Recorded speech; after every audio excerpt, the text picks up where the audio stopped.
Et si on parlait des gros sexes? Ah oui. Du Un fantasme, fantasme. des inconvénients et des avantages.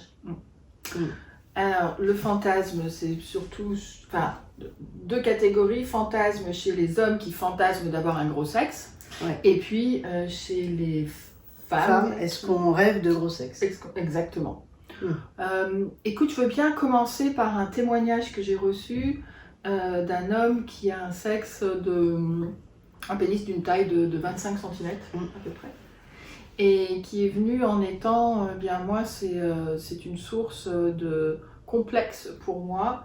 Et on pourrait imaginer que c'est une joie, mais pas du tout. Et j'aimerais pouvoir l'amener dans cette discussion. Alors pourquoi est-ce qu'un gros sexe fait fantasmer, d'après toi? C'est comme les gros seins. C'est dans l'imaginaire. Mais après, que beaucoup de femmes, quand elles se retrouvent face à un gros machin, elles font demi-tour. Exactement. Donc c'est ce qu'il disait, cet homme-là, que son sexe, en fait, il y avait une sorte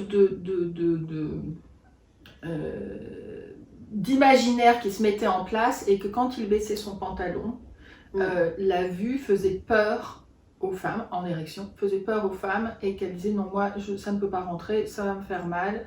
Et donc ça coupait court à toute relation. Et que par rapport aux autres hommes aussi, dans les vestiaires, il y avait du coup de la concurrence. Il y avait peu d'amis hommes qui se détournaient de lui aussi.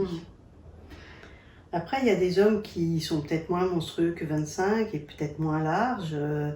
C'est déjà monstrueux, mais même déjà, dans le terme. Ouais, ça fait monstre. C'est de l'inconscient qui ajoute à quelque chose d'anormal et donc qui est bien présent dans ce qui se passe pour lui, quoi. Et les hommes sont embêtés parce qu'ils sont obligés de prendre des positions de façon à moins faire mal au fond, au niveau du col de l'utérus.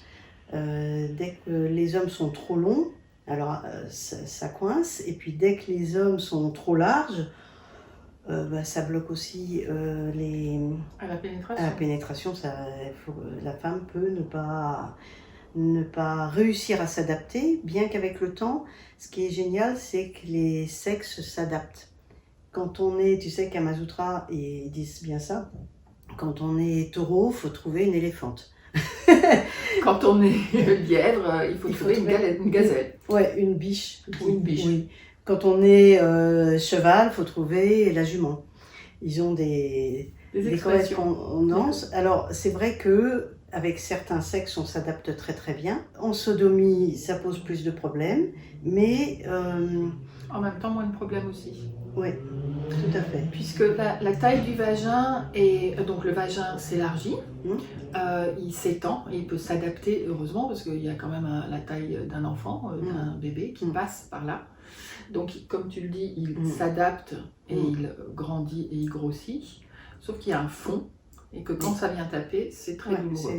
Après, il y a des sortes de sleeves ou d'anneaux qui sont mis à la base du pénis et qui bloquent l'entrée de façon à ce que les deux puissent s'adapter. Ça demande énormément de préliminaires. C'est énormément de préliminaires de façon à ce que le ou la partenaire soit réceptive ou réceptif à ce que le corps puisse s'adapter, se dilater.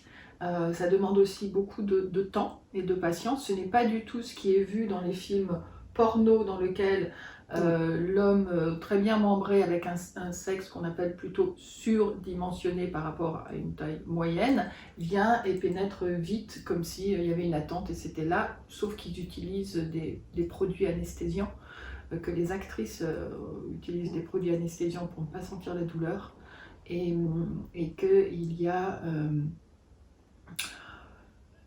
c'est factice en quelque sorte et il n'y a pas la possibilité d'aller dans cette douceur de la pénétration pour que le corps puisse s'habituer et s'ouvrir et que c'est fait grâce à d'autres substances et qui ne sont pas forcément bonnes pour favoriser la relation. Dans le milieu gay, parfois les TBM très bien membrés sont recherchés. Oui, c'est vrai. Parce que la longueur, ça importe peu. Et la largeur fait plus de plaisir en sodomie quand on y arrive. Oui, tout Tout à fait.